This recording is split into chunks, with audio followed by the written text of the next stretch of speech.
Welcome to the Resilient Artist Podcast, your go-to space for wellness and success strategies tailored for musicians. Join us each week as we explore tips, tools, and stories to help you thrive in your music career while staying balanced and inspired. Let's dive into today's episode. Welcome, music lovers, to the debut episode of the Artist Wellness Collective podcast. We are your hosts, Rachel Olsen and Crystal McGrath, and we're thrilled to be your guides on this exciting musical journey. Whether you're a seasoned musician, a budding artist, or simply someone who appreciates the magic of music, you're in the right space. Our podcast is here to serve as your compass, helping you navigate the exhilarating world of music while prioritizing your health, wellness, and career aspirations. You see, here at Artist Wellness Collective podcast, we understand that being a musician is not just about mastering scales or hitting the perfect note. It's about nurturing your creativity, taking care of your body and mind, and forging a path towards your dreams. In each episode, we'll explore a wide range of topics designed to empower you on your musical journey. From performance tips and industry insights to self-care strategies and personal development, we've got you covered. But this podcast isn't just about sharing information. It's about building a community of passionate individuals united by their love of music and their commitment to living fulfilling, balanced lives. We'll also shine a spotlight on the importance of self-care for musicians. The demands of a music career can be physically and emotionally taxing, so it's essential to prioritize your well-being. From incorporating mindfulness practices into your daily routine to maintaining a healthy work-life balance, we'll explore how to keep your mind, body, and soul in harmony. And of course, no discussion about the music industry would be complete without addressing the topic of building your brand and marketing your music. In today's digital age, establishing a strong online presence is crucial for reaching your audience and advancing your career. We'll share expert tips and insights to help you stand out in a crowded marketplace and make meaningful connections with your fans. Without further ado, let's dive into the very first episode of the Artist Wellness Collective podcast. Sit back, relax, and prepare to be transported to a world where music and wellness intersect in beautiful harmony. In today's episode, you will learn a little bit about your hosts, Crystal and Rachel. Okay, Crystal, let's kick it off with a question for you so our listeners can get to know why you are here. So let me ask you this. What inspired you to create a space for artists to prioritize their mental and physical health?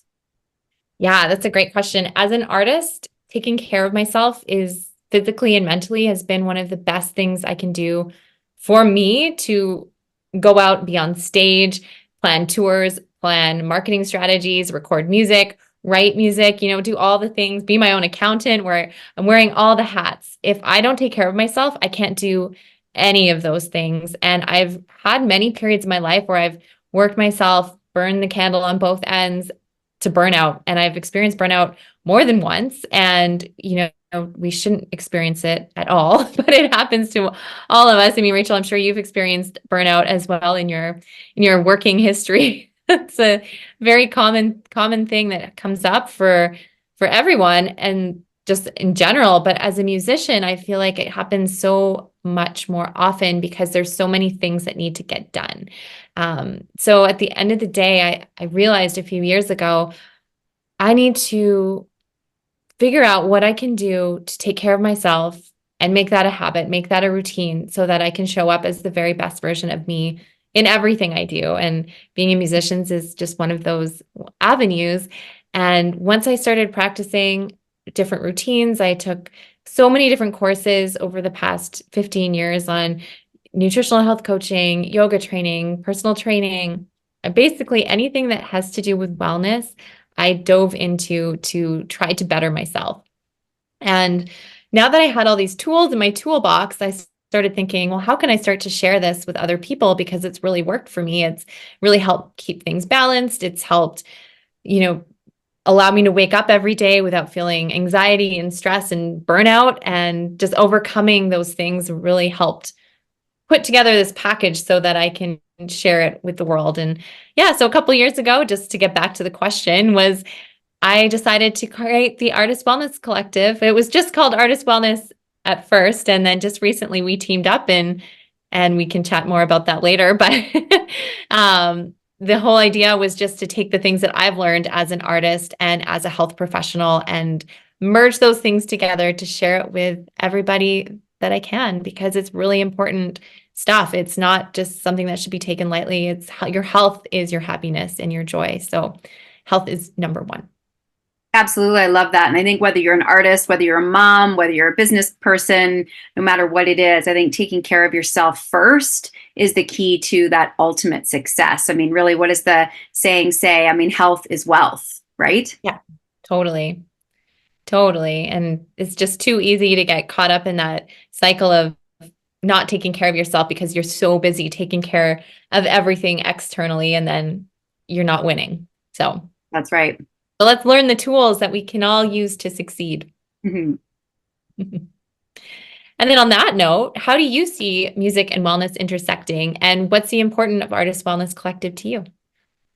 Well, thank you for asking. Well, as you know, of course, you know, Crystal, you're the artist in this duo, which is fantastic. But I have been in the health and wellness space for over 25 years and have seen it not only be such an essential part of my own life, but so many of my clients' lives. And it is so just kind of like you said, I mean, I think you already really answered this question in the space that if we don't have our health, if we don't have our wellness, it's really hard to do anything else. And when I started working with artists, I realized, you know, their job is extremely demanding, right? I mean, as you said, you know, you're kind of wearing all these different hats and you've got to do this and you've got to do that, but yet you still have to be creative. And it's really hard to be creative. And actually, much research has shown that when we have a healthy body and a healthy mind, you can focus more and you can be more creative. So I really see taking care of your health as an artist as an absolute essential component for artist success. Yes, 100%, 100%. I mean, just think of the days when you don't exercise or don't get outside or you eat, deep fried food, how you feel. It's more sluggish, no energy. You don't want to tackle the world. So for sure, these two things combined are a recipe for success. Yeah, they really are. When you feel good, you can put on a better show, you can be more creative, right? You can collaborate better with people. And again, I just see that in any aspect, whether you're an artist, like I said, artist, whether you're a parent, whether you're a business owner, doesn't matter what it is. Wellness really, in my opinion, needs to come first because once you feel good and you're taken care of, everything else just falls into place. Totally. And there's so many different avenues of wellness too, which we can dive into in later episodes, but it's not just eating healthy or exercising. There's so many more things that are layered underneath those. So I'm excited to get into those in future episodes. Absolutely. Yeah. Absolutely. Okay, Crystal. Well, in your experience, what are some of the most common obstacles or challenges that artists face in regards to their mental and physical health? I think late night shows is one huge thing. When you're playing till midnight, 1 a.m., when are you eating? Like you don't typically like to eat. Well, as a vocalist, I don't like to eat right before I hop on stage. So you're often skipping a meal and then you're eating, maybe slamming something down in between sets, which doesn't feel good for your body, or you're eating really late. I remember it used to be a reward for us to go through the Wendy's drive-through after a show, as a celebration. Like how is Wendy's a celebration? But that used to be what we would do. It's like, oh, it's 1 a.m. and you don't want to go home and cook a salad and chicken. And you don't, I mean, there's so many other things in a salad to eat healthy, which we will also dive into later. But yeah, like fast food became a reward to performing, which is crazy. I mean, then you wake up tired from the show and tired from the food you ate and probably dehydrated. So I would say that's a huge obstacle health-wise is the hours of performing or even just getting so caught up in getting things done, just forgetting to take care of yourself, just as a general thing. Like, oh, I can't exercise today because I have 10 things on my to-do list from yesterday that I need to get done today, right? And just instead of saying, oh, I can take, 10 minutes and do a 10-minute arm workout or just little bursts of things. And that's something I really want to share with people is that you don't have to do an hour exercise. You don't have to do an hour of exercise every day. You can just do 15, 10, 20 minutes, whatever you can get into your day. It's the little things that give the compound effect and make a big difference. Absolutely. Yeah, it's interesting how you said that fast food became a treat, right? As a Hmm. reward. And that happens a lot in our world nowadays, is that we use food, usually junk food, as a reward. And sadly, it's not a reward. It's actually punishing the body in a certain way because it's causing so much stress on the body to have those kinds of foods in our body. And then, it just ends up being this spiral of, of dehydration, not enough energy, being tired. And it's just not a great way to take care of ourselves, is it? No, no, it's not. And I learned through doing. So if we can share this message out and try to prevent that fast food from being a reward for you and have something else waiting in your fridge at home after a gig, then that's a really helpful tip. Absolutely. Totally. All right. How do you prioritize and manage your own wellness as a founder of the Artist Wellness Collective? What are some things that you do to keep yourself sharp and healthy and revitalized to take on your day? Yeah, well, my health journey is a pretty long one. I won't get into it today, but I have been studying health and using myself as a health experiment for, I'd say, over 25 years, which is how long I've been a health and wellness professional.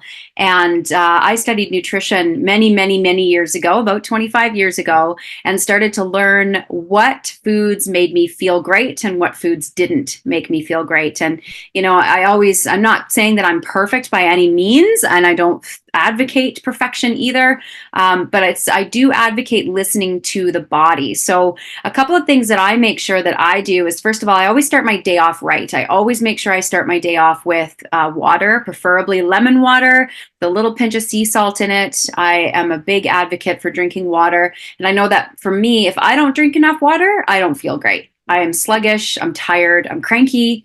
So water for me is by far number one. And then just making sure that I prioritize getting a lot of fruits and vegetables in my diet. Veggies more than anything. That's a big one for me that I've personally found that if I don't have enough greens, fresh, raw foods in my diet, my energy levels just absolutely crumble. So, and then besides diet, I also like to make sure that I'm listening to my body when I eat something. I recognize whether it makes me feel good or not. And working out, I prioritize working out on a daily basis. If I'm not walking the dog, I am at the gym, I'm doing yoga or teaching yoga, which I love to do. I make sure that I'm active in some way or another every single day because, again, that's something I personally need, not only for my physical health but for my mental health. So if I'm off working out for a couple of days, I really start to feel it mentally. So those are just some of the Mhm. few things that I do amongst, others. But yeah, those are a few things that I do. And I do make a lot of fueling myself and working out a priority because it's just something that I need to do. Totally. Yeah. I was reading something the other day and it was about, we have these habits of doing things every day. And if you skip one day, make sure you do it the next day so that you don't fall out of the routine. Because it's when we start skipping it for, 1, 2, 3 days, it's really hard to get back into that routine. So just kind of on that note, following up, you say every day you try to do one of these things or all of these things. What happens when you don't do it for a day? What's your mindset like? Or how do you Oh, get back into it? that's a great question, actually. A fantastic question, because I mean, I've worked with many clients over the years, and in the fitness and health industry, it's almost you always hear, "I'll start on Monday," right? Yep. I'll start on Yeah. Monday. I'll start on Monday, and then when somebody messes up on Tuesday, they're like, I'll just keep going and Start I'll on start Monday. again on Monday. All of a sudden, a whole week has gone by, and you've completely destroyed any maybe progress that you've done. And so, over the years, I've actually had to learn how to keep a positive mindset in saying, it's okay. I may have messed up today, but let's just get right back into it. Maybe I didn't have the best meal right like at lunch, but I'm going to have a good meal at dinner time. So, for somebody who has, I mean, I have a background in eating disorders and things like that I had to overcome and that I luckily did overcome in my years of training and learning about nutrition and those sorts of things. So, and I love working with people to help people overcome those mindsets, because a negative mindset can take you out of the game, right? Like somebody who has, let's say, goes and gets a fast food meal and then starts beating themselves up for the next 2 days because they ate something that maybe they felt they shouldn't have. So I think Totally. that, I am also a big believer in not depriving ourselves, that it's okay to have a treat and take care of yourself, but just get back on the bandwagon. And, one treat shouldn't lead to 10 Totally. kind of thing, right? It's like, it's okay. I mean, I think life's too short to be deprived as well. But 100%. it's just keeping that positive mindset on, hey, if I always say to my clients, if you're going to eat something that maybe isn't the healthiest for you, and I believe in the 80-20 rule, like 80% of the time we do well, 20% of the time do what you want. Totally. And that gives you a little bit of that freedom. But if you're going to have a treat, and I always say this to my clients and even to myself, is that if it's going to be a treat, you better well love it, right? Love Make it. sure it's a good one, Yeah. right? If you want chocolate, make sure it's the best chocolate ever. Now I want cookies. Yeah. Exactly. That's my vice. We're a Cookie Monster household. And cookies are Fun, okay. fun Absolutely. fact. Yeah, totally. That's awesome. Yeah, Awesome. no, that's all really good tips. Well, and we're going to expand into that as the podcast goes along, right? In further episodes, we can deep dive into all sorts of things, and I'm super excited and look forward to having some artists and some guests on our podcast as well, so that we can talk up to them and what their experiences are. Yes, I know. I can't wait. This is so fun. So exciting. It's great. All right, so Crystal, from that, what do you hope members of the Artist Wellness Collective and people listening to the podcast will gain from being part of this community? Inspiration and motivation and persistence and accountability, all the things that we need from a community. It's really hard to do things on your own. I've tried to do things on my own so many different times, and the times that I succeed is when I build a team around me. And that doesn't mean paying for a team all the time. Sometimes you have mentors that you pay, sometimes you have mentors that are free, just people in your circle that inspire you to be the best version of yourself. And I think that's why Rachel and I are both here, is to inspire listeners and members of our community to live their best life and show up as the best version of themselves every day. And that doesn't always mean you're winning every day and that things are great and bright and rainbow Instagram scroll positive, right? I mean, some days we have bad days, and I just want to be honest and upfront with that. Like, it's not all sunshine and rainbows and butterflies, and that's why we're here. We're here to support you on those days that are a little darker, that are more challenging, that are frustrating. We want to be that safe haven, that safe place for you to come to be inspired, to relight your fire when you feel a little burnt out, and just provide as much information as we can from the experiences and the studies that we've both experienced in our lives and in our careers, and be able to share that with everybody that's a part of our community. Absolutely. And I think it's more important nowadays than ever is that people feel that they're part of something, right? That Totally. they feel that they're supported, because doesn't seem to be a lot of support out there sometimes. So if we can be that safe space, that place where people just know that they can come to and have that support, then I think that we've done our job well. Absolutely. So, Rachel, what advice would you give to someone who wants to start prioritizing their own wellness as an artist? Well, personally, I would say just decide. Just Yeah, first of all, decide. The very first thing all of us ever need to do is just decide to do something. And I would say that start to and really understand that this is also part of being an artist. If you want to put on a good performance and you want to have great energy in front of your fans, which is what your fans are going to feed off of, wellness is an essential part of that. And, this is an industry that can be challenging, right? Can be mentally and physically draining. And we've seen, whether we're fans, whether we're artists, we've all seen artists crumble under that pressure. And I think that the artists who are able to stay healthy mentally and physically are able and better able to deal with those pressures that come and then take their careers to that next level. totally. Yeah, I agree. No, that's all great. All great. And we'll dive into more ways on how we can share that with you all. Definitely. Awesome. Yeah. Okay. All right, Crystal, I want to know, share one interesting thing or a unique fact about yourself that maybe not many people would know about.